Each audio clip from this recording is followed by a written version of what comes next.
ya tenemos ahí a 20 personas. Entonces, pues nuevamente doy la bienvenida a este curso gratuito de introducción a la herbolaria aplicada a algunos padecimientos de la mujer. Estoy ahorita analizando que, por un lado, la herbolaria siempre va a concebir el proceso de salud y enfermedad de una manera holística, de una manera integral, donde hay una interrelación entre el padecimiento que yo estoy teniendo, los síntomas, con alguna otra parte o algunas otras partes de nuestro cuerpo, con situaciones emocionales, con situaciones espirituales, con desequilibrios energéticos. La fitoterapia es una parte de la herbolaria. La fitoterapia nace de la herbolaria y se fundamenta o se guía, o su objetivo es el aislamiento de principios activos, de conocer el mecanismo de acción de estas moléculas y, por lo tanto, explicar científicamente cómo hay una respuesta de nuestro organismo ante tal molécula, ¿sí? Entonces, la fitoterapia siempre se va a estar alimentando de la herbolaria. Nuestro país, recuerden que es uno de los segundos o terceros lugares más ricos en flora medicinal del mundo, y que pues tenemos cerca de 3.500 especies por lo menos que se han registrado con algún uso medicinal ancestral. De ahí, nosotros tuvimos también la fortuna en los años 90, en el 99, en el 90-99, de trabajar en un proyecto muy importante, muy relevante para la medicina tradicional en México, que es la Biblioteca de la Medicina Tradicional, que actualmente la encontramos electrónicamente como Biblioteca Digital de la Medicina Tradicional de la UNAM, que les sugiero que la revisen, la lean, la consulten. Ha habido más de 1 millón, yo creo que hasta 2 millones ya de consultas, sobre todo de interesados de nuestra medicina tradicional del extranjero. Pocos mexicanos relativamente la han usado, la han utilizado. En muchos de los cursos, talleres, diplomados de herbolaria nunca hacen referencia a ella, parecería que no existe. Y pues nos tardamos casi 9 años en generar este documento. Yo fui uno de los colaboradores y en su momento fue coordinado por el doctor Carlos Sola, en paz descanse, y el doctor Arturo Argueta, que actualmente está en la UNAM. Entonces, la UNAM es la que administra esta biblioteca. Ahí hay más de 1,000 monografías de plantas, donde, pues, de manera resumida se habla del uso tradicional, se habla de su distribución en el país, de dónde crece la planta, los estudios que se han hecho, se habían hecho hasta ese momento, hasta el 99, desde el punto de vista fitoquímico, farmacológico, toxicológico, y también ahí encontramos el diccionario, en el cual pues hay más de 500 padecimientos o enfermedades o síndromes que siguen siendo todavía frecuentes en nuestro país, como el caso del susto, del espanto, del mal de ojo, etcétera. Y claro, también vienen en referencia a enfermedades de la mujer bajo los términos que se manejan en la medicina tradicional herbolaria. Entonces, si queremos ver, hay cistitis, incontinencia urinaria, menopausia, climaterio, qué plantas en ese momento, durante esos años de trabajo, se detectaron, pues ahí las pueden encontrar y nos pueden servir de referencia para sugerir algún tratamiento. Esa es la fuente principal para todos aquellos que andamos en la medicina tradicional, la herbolaria, que trabajamos con temazcal, que trabajamos en limpia, todo esto. ¿Sí? Ahí va a ser nuestra fuente enriquecedora. ¿Hay más documentos importantes? Claro que sí. Ya están los códices de la Cruz Badiano, el Códice Florentino, que ya tiene interpretaciones modernas, ya han surgido algunas tesis doctorales y demás, donde se trata de interpretar qué padecimientos se referían en aquel entonces, nuestros antepasados, y qué plantas se utilizaban. Entonces, la medicina tradicional y en caso de la herbolaria, pues son obviamente teorías, creencias, experiencias de diferentes culturas. En cada región de nuestro país hay una herbolaria específica y hay una herbolaria general. Ahora, durante SARS-CoV, pues vivimos esa experiencia de utilizar plantas que estuvieran pues, al alcance de nosotros, lo que se llama medicina doméstica, como el tomillo, el orégano, el árnica, el llantén, la hoja santa, entre otras el eucalipto, el gordolobo, que nos ayudaron mucho para superar el problema de esa pandemia. Si no se hubiera recurrido a eso, seguramente la situación hubiera sido más grave. también sirvió para la parte emocional, el uso, por ejemplo, del pericón, ¿sí? Que el del hinojo, de la flor de tila, de flor de azar, porque muchas personas entraron en depresión, en mucha intranquilidad, mucho miedo, y pues también eso ayudó, y hubo incluso personas pues que a distancia se aplicaron Reiki, se dieron limpias, Mm. y tuvieron Quítame algunos eso de mi temazcal. avatar, no me deja. Voy a quitar el sonido, Sandra. Entonces, es muy importante que nosotros entendamos que la herbolaria nunca va a morir. La herbolaria es parte de nuestra cultura y de ahí, repito, se alimenta la fitoterapia, la industria farmacéutica, la medicina alópata, pero también la herbolaria se alimenta de estos otros recursos terapéuticos. La herbolaria no es estática, no es que tomé una foto en este momento de mi abuelita haciendo unos tratamientos en casa para cólicos menstruales o para cuestiones de menopausia y que ya, ahí se acabó. No, es posible que el otro año, si yo le pregunto a mi abuelita o a mi mamá o a mi tía, etcétera, dice, no, pues fíjate que ya también estoy tomando la semicífuga, la compro en la farmacia, semicífuga, pero si eso no es una planta de aquí de México, no, pero me ayuda muchísimo, la combino con el ñamé, la combino con la ruda, la Santa María y es excelente. Entonces la herbolaria va evolucionando, la medicina tradicional va evolucionando y va retomando elementos de otras culturas, de otras herbolarias, de la fitoterapia, etcétera, ¿sí? Entonces eso es muy importante entender que nuestra herbolaria y la herbolaria en todo el mundo es holística. Aunque viene el concepto de herbolaria, el término herbolaria es casi particular de México. Casi no lo encuentro en ninguna otra parte del mundo, se le da ya otros nombres. De hecho, si yo me leo la Ley General de Salud y veo que habla sobre las plantas, voy a encontrar que allá se manejan tres categorías en el reglamento de insumos para la salud. Y eso es parte de lo que vemos en nuestros diplomados, que existen suplementos alimenticios, que es lo que generalmente encontramos en las tiendas naturistas, que bueno, nosotros tenemos un inventario de que se venden casi más de 100,000 suplementos alimenticios en México, de diferentes maneras, en multinivel, por internet, las tiendas naturistas, etcétera. Estamos hablando de un mundo gigantesco de esta industria de suplementos alimenticios y tenemos también la categoría en México, que es única en todo el mundo, de remedios herbolarios.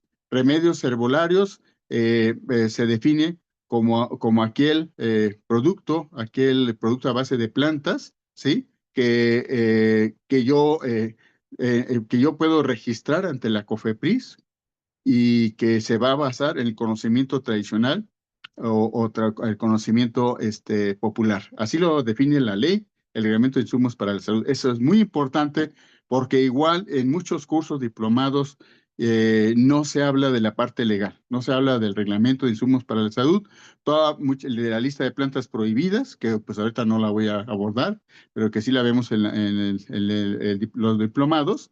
Y pues hay una idea de que mucho de esto no está reglamentado, no está reconocido, cuando es todo lo contrario. En nuestro país, en la Constitución está reconocida la medicina tradicional, está reconocida la herbolaria, ¿sí? A diferencia de otros países. Entonces, tenemos una gran riqueza de plantas medicinales, una gran riqueza de recursos genéticos, tenemos una gran riqueza en cuanto a especialistas de la medicina tradicional. Ojalá que ustedes se den una vuelta un día de estos ya son 15 hospitales integrales con medicina tradicional que hay en el estado de Puebla y vean cómo está la interacción, platiquen con los médicos tradicionales o se metan al temazcal, les den una limpia, vean cómo se hace el parto vertical, tanto pues que es un parto vertical muy antiguo como ahora ya modernizado, porque hay una al respecto en la ley de salud, se incorporó para que las mujeres tengan esa opción de que no nada más sea como la comodidad del médico acostada a la persona y diciéndole que puje, que puje, que puje, cuando el mecanismo más lógico es que por gravedad sea vertical. Algo pues que la medicina tradicional siempre lo ha manejado, igual el parto en agua y todo eso, pues que se den una vuelta un día de estos. Bueno, vamos a pasar a otro punto. Tengo que ver algunas cosas de manera general, no me puedo detallar, pero para que vean la gran sapiencia que tenemos, la gran cantidad de recursos en todos los sentidos y que debemos de revalorar y debemos pelear, luchar para que esto ya esté en el sistema de salud.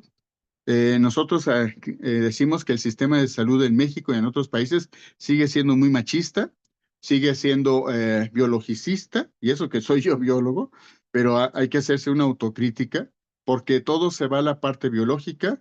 Decía, hay un autor que dice que los hospitales se convierten como en una carnicería, donde dice, pues pásame uno de hígado, pásame de riñón, pásame de esto, y no existen los seres humanos como tales. Hay una total deshumanización, una falta de comprensión, de interacción del paciente con el médico, que sigue estando en un pedestal, incluso la ginecóloga, en lugar de haber un acercamiento, sobre todo entre mujeres, pues resulta que a veces las ginecólogas son más machistas que los hombres. Eso es muy común que lo veamos. Yo he atendido más de 10 Ahorita mil te voy a decir pacientes algo. a lo largo de estos 40 años. Y quiten por ahí su micrófono, por favor. A lo largo de estos 40 años que he atendido 10,000 pacientes, les puedo pues compartir algunas experiencias y en ese sentido, pues todavía domina mucho el machismo.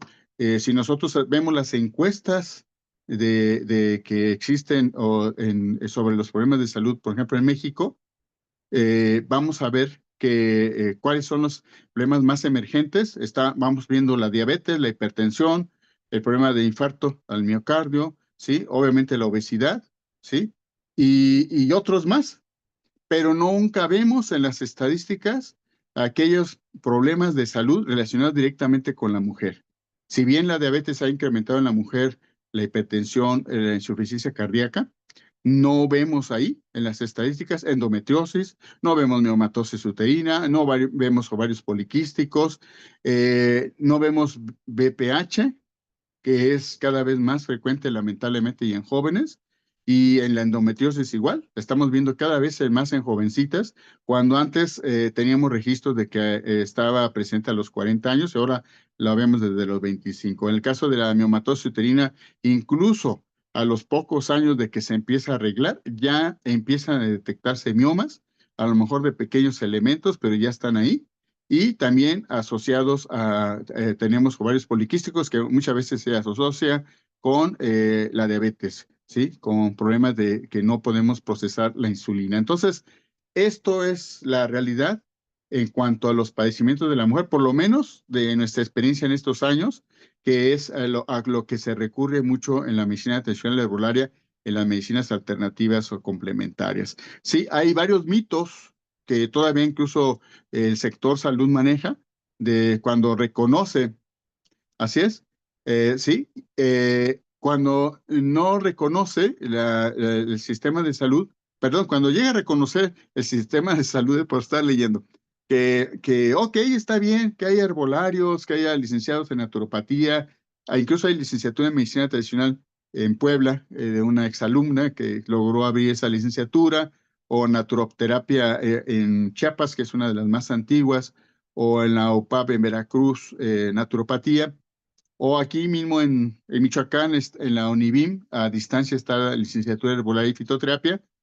Y si acaso los médicos que dicen, bueno, pues sí, ya existe eso, pues no lo podemos tapar. Pensamos que esto incluso ya iba a desaparecer porque ya estamos en la modernidad. Eso sobre todo fue un concepto que se acuñó en el neoliberalismo, que esto era ya cosa del pasado, eh, que nos encontramos. Entonces dice, bueno, entonces va a ser para atención primaria de la salud, ¿eh? Sí, para una tos, una gripe, un dolor de estómago, está bien que se use la herbolaria, el reiki, el par biomagnético, la ozonoterapia, todo está bien para eso. Pero porque esto no va a ayudar para situaciones críticas, no, ahí sí no va a ser posible.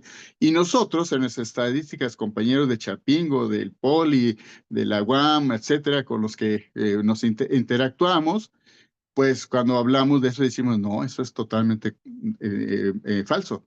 A nosotros nos llegan enfermedades crónico-degenerativas, enfermedades autoinmunes, que ahí les dejo esa pregunta, hoy no lo vamos a abordar. Yo creo, espero dar otro curso, si no cada viernes, pero sí para noviembre, porque enfermedades autoinmunes el 80-90% son en mujeres. Investiguen y traten de encontrar una explicación. Porque en las mujeres, las enfermedades autoinmunes que han crecido en las últimas décadas son de mujeres casi. Artritis reumatoide, ¿sí? Fibromialgia, psoriasis.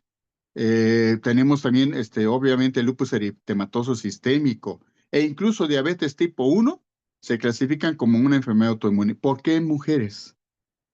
Compañeras y compañeros, pregúntense eso, indaguen. ¿Y por qué tampoco no aparecen en las estadísticas? ¿Sí? Y le voy a dar un perfil de las mujeres, por lo menos de nuestra experiencia que hemos atendido más de 200 pacientes con enfermedades autoinmunes. Mi primer caso fue hace 20 años, una enfermedad, una compañera de Huasca Hidalgo, Petrita, que ella le daban 1 mes y medio de vida, ¿sí? 1 mes y medio de vida. Ahí se había atendido en nutrición, en cancerología, porque a las que están enfermas, tienen enfermedades autoinmunes, las tratan como si fuera cáncer, cuando no es un cáncer, y la habían desahuciado. Y ahí sigue, allá en Hidalgo, evita y coleando, ¿sí? Entonces, uno se pregunta qué tiene que ver que son mujeres independientes, que tienen y sus propios ingresos económicos, muchas veces tienen alguna profesión, tienen actitud crítica, ¿sí? O sea, entonces, ¿qué es lo que pasa? ¿Por qué se está dando esto? ¿Sí? ¿A qué se debe? ¿Sí? La definición de enfermedad autoinmune, fíjate, sí, qué bueno que lo preguntas, Florencia. No voy a poder contestar todas las preguntas, pero en el chat del WhatsApp, pregunten. Ya una vez que termine la sesión, todo lo que resta del mes de noviembre voy a dejar abierto el chat de WhatsApp. Entonces ahí cualquier cosa, ahí pregunten. Ya cuando son cosas muy específicas de alguna sugerencia, algún tratamiento, eso ya tendría que ser aparte, no en el grupo, pero con mucho gusto ahí hago mi comentario y que participen los demás. Cuando ustedes recordarán, pues de niños o de jóvenes, y todavía es muy frecuente, cuando alguien le pregunta, ¿cómo estás de salud? No, pues mira, me puse muy mal. Mis defensas se bajaron. Están por la calle de la amargura. Y es lo que más frecuentemente comentamos cuando se trata del sistema inmunológico. Es muy raro que alguien les diga, la alergia que tengo, el asma que tengo, la psoriasis que tengo, es porque es una enfermedad autoinmune, porque mis defensas están atacándome a mí misma. ¿Cómo? ¿Cómo que te están atacando a ti misma? Eso, ¿cuándo se ha hablado de eso? Así es. Resulta que justamente ha habido ese incremento de que mis leucocitos, mis glóbulos blancos, sobre todo los T que son los más agresivos, reciben un mensaje equivocado del cerebro a través de los neuropéptidos, se activan y empiezan a atacar el hígado, la piel, empiezan a atacar incluso pues cualquier órgano o sentido, ¿sí? Se pueden manifestar en la piel como psoriasis, como vitiligo o mal de pinto, como le dice la gente, etcétera. Entonces, cuando yo me mando a hacer mi biometría hemática, resulta que los glóbulos blancos o todo el grupo de blancos están elevados, los neutrófilos y todo eso, ¿sí? ¿Qué pasó ahí? ¿Por qué no están atacando a los virus y a las bacterias? ¿Por qué me atacan a mí? Si es parte de mi organismo. Bueno, no se conoce con mucha detalle el mecanismo, pero eso está ocurriendo. Yo les voy a compartir un documento, una presentación que hice ya hace varios años para en mis diplomados, y a los pacientes les digo, lean esto, lean esto. Pero bueno, yo ya sabía que sí, que me atacaba a mí mismo, pero ¿por qué está ocurriendo?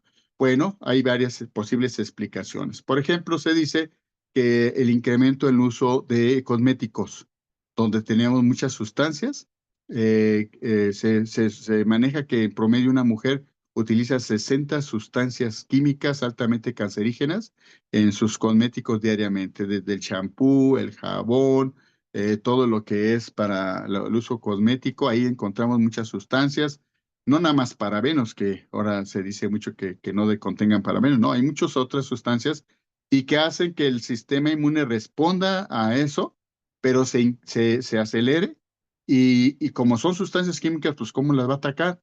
Pues nos ataca a nosotros, ¿sí? También por toda la parte emocional, de la culpa. ¿Qué tiene que ver la culpa con que el sistema inmune se incremente?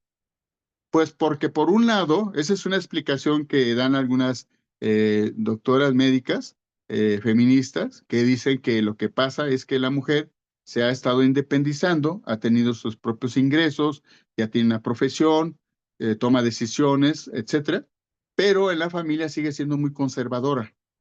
Entonces le recuerda constantemente que no está atendiendo a su esposo, a sus hijos, etcétera, o a su casa, y entonces esa culpa se la anda cargando y eso hace que se active y que se esté a la defensiva. También últimamente se ha visto que es posible que a nivel genético, en el DNA, haya una parte en el DNA que no se encuentra en el hombre, que podría ser la posible explicación del incremento de las enfermedades autoinmunes.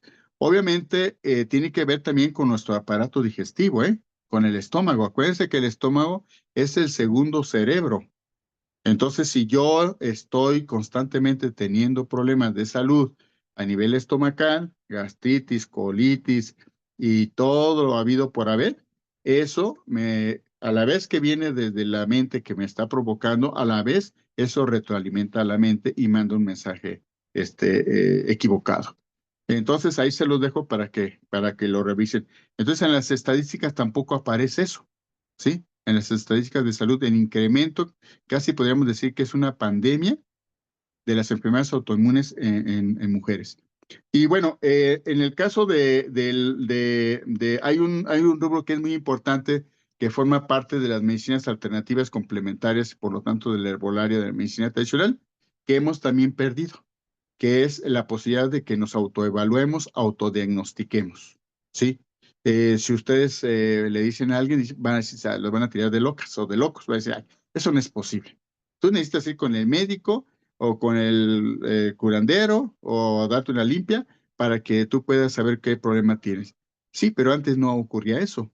Antes nosotros nos palpábamos, nos escuchábamos, nos veíamos al espejo, ¿sí? Nos poníamos a meditar o incluso a respirar, aunque no supiéramos qué era eso. Nos dábamos un tiempo para nosotros, ¿sí? Y entonces eso podía ayudarnos a entender qué es lo que estaba pasando en nuestro organismo, en nuestra mente. Entonces el proceso de autodiagnóstico, de autoevaluación es muy importante que lo hagamos constantemente, sin caer en el extremo de sentirnos culpables, de sentirnos hacer que nuestra autoestima esté muy baja, sino entender. Primero, como se dice, ahora esa palabra que está de moda, apapacharnos, ¿sí? Darnos nosotros ánimos y no esperar a que alguien más nos los vaya a dar, ¿sí? No que no se haya una dependencia, y menos una codependencia. Entonces, el autodiagnóstico ahí, en lo que yo les compartí, viene la definición, viene cómo yo puedo llevarlo a cabo. Eh, si yo quisiera autodiagnosticarme de otra manera, no nada más con meditaciones o con introyección, o con plantas de poder o plantas enteógenas, como ahora está de moda la ayahuasca, pero pues como aquí en México se ha usado también el peyote, el sinicuichi, hay más de 100 plantas que podrían ayudar con ayuda de algún chamán, alguna curandera, a ejercer un proceso de autodiagnóstico y llegar a otros niveles de conciencia y entender qué traumas andamos cargando, que son los que nos están generando una enfermedad se nos quita y vuelve a regresar, se nos quita o de repente se activa, ¿sí? Pero podríamos usar, por ejemplo, con el pulso, ¿sí? Aprendiendo a escuchar, entre comillas, el pulso, a palpar el pulso, la lengua, el iris, ¿sí? La orina, e incluso las evacuaciones. Hay algunos libros, si les interesa, hay uno dependiendo de cómo es la evacuación, yo puedo saber qué problemas de salud puedo tener. La saliva, ¿sí? También me puede ayudar, dependiendo de la consistencia de la saliva, del sabor, etcétera, me puede ayudar para orientarme qué problema tengo, ¿sí? Y obviamente, que yo pudiera aprender a meditar, a respirar, pues sería maravilloso. Ir al campo y agarrar un árbol, abrazarlo, a ponerme a llorar, a hablar con el árbol, ¿sí? Eso es muy importante porque aunque estamos en un mundo muy socializado, con muchas redes, realmente estamos muy aislados, nos sentimos muy solos, ¿sí? O muy solas. Entonces eso es muy importante que lo llevemos a cabo. Si conocemos a alguien que dé una limpia, pues nos puede ayudar muchísimo. En el temazcal también nos puede ayudar muchísimo, ¿sí? Sí, que nos apliquen Reiki. O sea, hay infinidad de recursos terapéuticos o de recursos de métodos de diagnóstico, ¿sí? Por ahí hay unos documentos de que todavía en muchas comunidades, por ejemplo, se avientan los granos y en base a cómo estén los granos de su posición, también se hace un diagnóstico.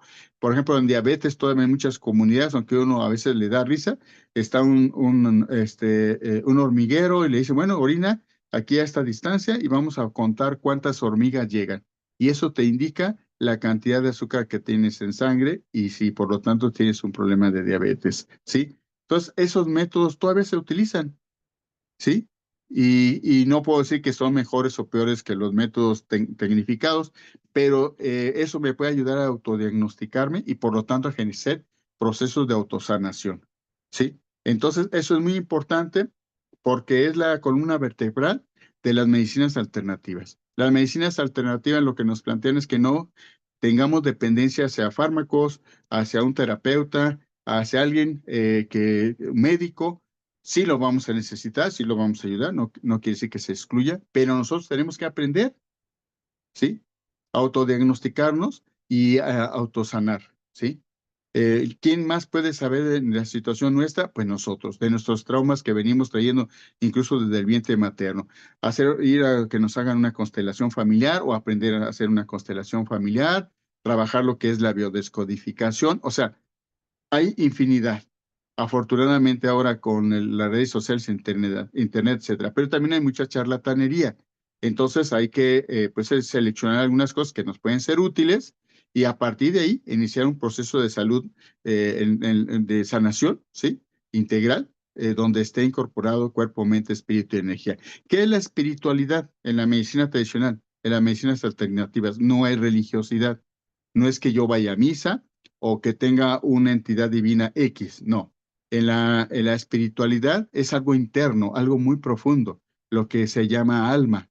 Es algo que yo tengo aquí que me da vida, que me permite respirar, que me permite hacer proyectos, que me permite caminar, visualizar, ¿sí? Es algo que es interno muy profundo y eso también yo lo he descuidado porque no lo trabajo, no lo visualizo, no agradezco al universo, a la entidad divina X.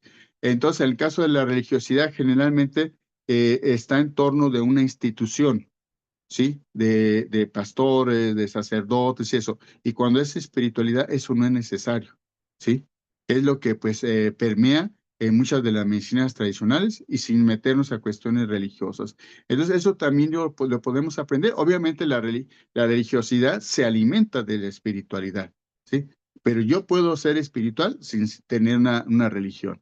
Entonces, eso es muy importante porque estoy hablando de yo y para mí porque generalmente estamos pensando en la otra persona, en las otras personas y tratando de resolver los problemas a las otras personas. Y nosotros, bien, gracias. Bueno, con eso estoy terminando esta primera parte introductoria y voy a empezar también a platicar sobre el uso de algunas plantas, el uso adecuado, las formas de preparación.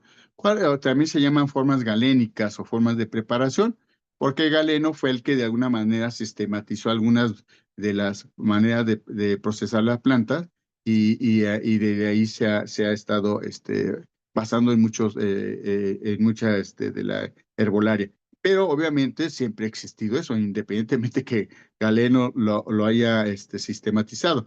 Una de las formas de preparación más frecuentes que todos hemos usado es la tisana, es el té, ¿no?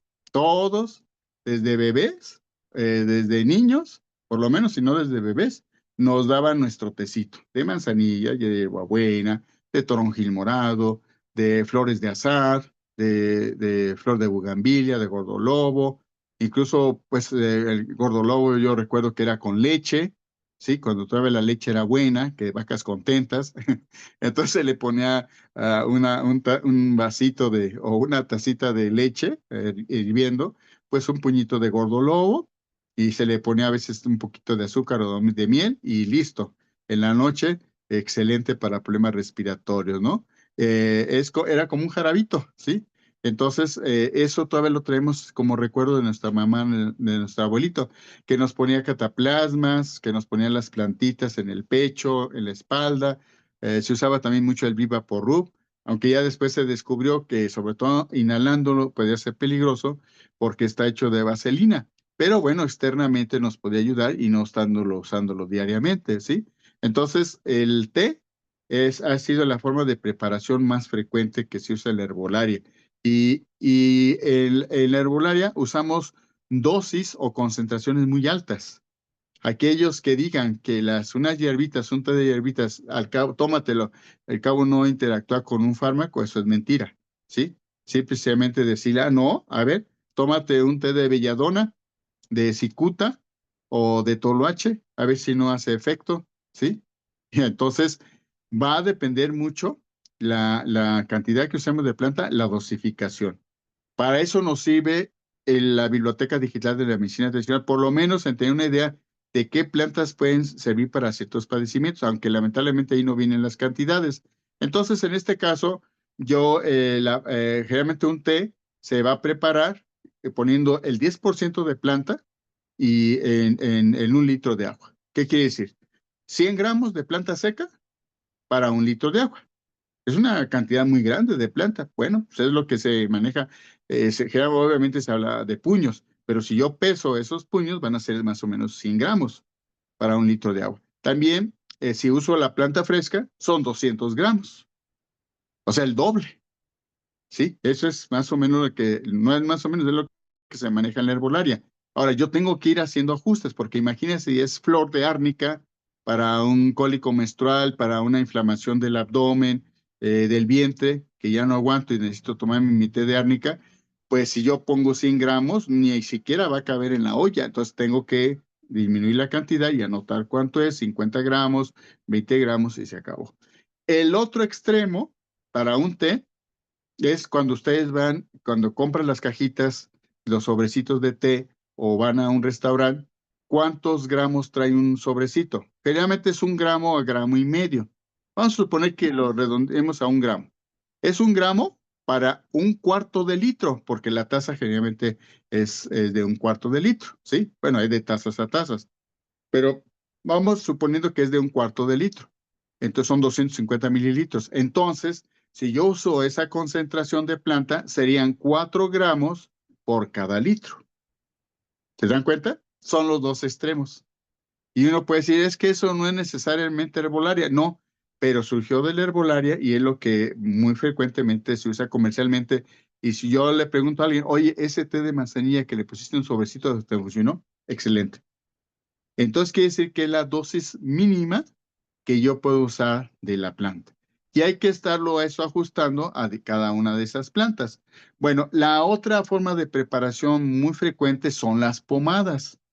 Yo recuerdo cuando empecé hace 40 años en la herbolaria y estuve haciendo un trabajo en el mercado de Sonora con varias hierberías muy grandes que siguen funcionando. Ellos me comentaban, los propietarios, los hierberos, decían, mira, si tú vas a dedicarte a las plantas, si vas a dedicarte a dar consulta a los pacientes o vender productos, el té, lo primerito. Los tés son muy bondadosos porque todos tomamos té. Hazlo en sobrecitos, en bolsitas, corte té o muélelo, etcétera, ¿no?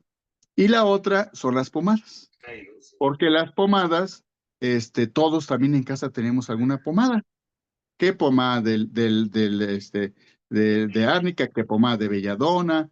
Y ahora que se puso los últimos años de marihuanol, ¿sí?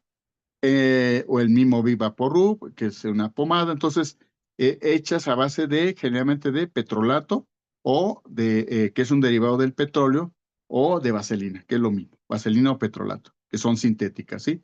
Entonces, yo la preparo en casa muy fácilmente porque vamos a suponer, para 1 kilo de vaselina, que sea semisólida, que no sea totalmente sólida, le pongo 100 gramos otra vez de planta seca, la pongo en baño María por 30 minutos, huelo y ya empiezo a vaciar en mis tarritos pomaderos y ya está mi pomada de lo que yo quiera, de una planta o de varias Me plantas. sacaron de la ¿Sí? En ese pinche. caso sería una pomada, ¿sí? sería una pomada con una base sintética. Pero si yo quiero una pomada 100% natural, ¿qué voy a hacer? No voy a usar la vaselina. Voy a usar un aceite vegetal, no aceite mineral, un aceite vegetal, un aceite de canola, de maíz, y lo pongo en baño María, y a ese aceite le pongo ¿qué? La planta seca, 100 gramos o 50 gramos, 60 gramos, tengo que anotar la cantidad precisa. Y entonces lo dejo igual media hora. Cuelo, ya cuando lo retiro del fuego, le pongo un cuarto de kilo máximo, o sea, 250 gramos máximo de cera de abeja, que realmente sea cera de abeja, porque luego me la venden con parafina y entonces está suave, debe de ser muy dura. Entonces la tengo que trocear, le pongo el cuarto de kilo, los 250 gramos de cera de abeja, al litro de aceite que ya colé, o lo que quedó del colado, porque a lo mejor se pierde un poco, se queda empapado en la planta, ¿sí? Entonces, en ese caso, ya puedo yo añadirle la cera de abeja y vaciarla a un recipiente, a mis tarros pomaderos, y voy a obtener una pomada 100% natural. Puede ser una pomada de árnica, una pomada de tepescohuite, de cuacharalate, de eucalipto con hierbabuena, hacer como un bipaporus, para varices, por ejemplo, puedo hacer de romero, de ginkgo biloba, de gotucola, ¿sí? Puedo hacerla también de manzanilla, ¿sí? Entonces ya tengo dos formas de preparación que son muy frecuentes en la herbolaria. Hay más, sí, está el jarabe, están los óvulos, los supositorios. Ahorita en la siguiente parte voy a platicarles sobre las pelotillas o supositorios antiguos que se usan todavía en Puebla, en la Sierra Norte de Puebla, y que son muy eficaces para infecciones vaginales y que pues se pueden hacer muy fácil en casa. También puedo hacer muy fácil los otros supositorios u óvulos a base de manteca de cacao. No lo vamos a ver en este curso, en el diplomado si lo consideramos. Entonces, aparte tenemos compresas, los baños de hierba, los baños de asiento, las mascarillas o uso del barroterapia, etcétera. Hay una infinidad. Hay más de 50, 60 formas de preparación de las plantas. Sí, nada más ahorita comenté dos de ellas. Y bueno, pues ya si después si les interesa, en otros cursos vamos a platicar sobre cómo hacer los otros, ¿sí? O si se incorporan al diplomado. Vamos a abrir el diplomado de herbolaria para la mujer, la segunda convocatoria de este año. Yo creo que en noviembre ya empezamos con ese diplomado de herbolaria para la mujer. Ahorita ya arrancó el otro, estamos terminándolo ahora en diciembre, pero nos pidieron que abriéramos para finales de este mes, perdón, de noviembre, y que va a terminar en 2025. Bueno, vamos con eso, ya estamos terminando esta primera parte introductoria. Les comenté que iba a ser en dos etapas, en dos fases, para que no nos sature el Zoom, porque esta grabación también la voy a subir al canal de YouTube, para que ahí la consulten cuando ustedes gusten.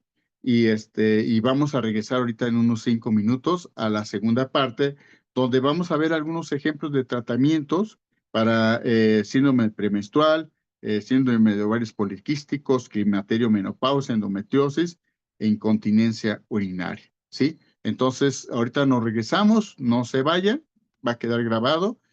Son 6:54, a las 7 ya estoy de regreso. Sí, siempre compartimos el link, no hay problema. El canal de YouTube, ahí lo van a encontrar. Siempre las ligas de todos los cursos gratuitos ahí van a estar, ¿correcto? Se los comparto ya mañana, porque hoy no me va a dar tiempo de bajarlo de Zoom y subirlo al canal de YouTube. Bueno, entonces ahorita nos saludamos en 5 minutitos, por favor.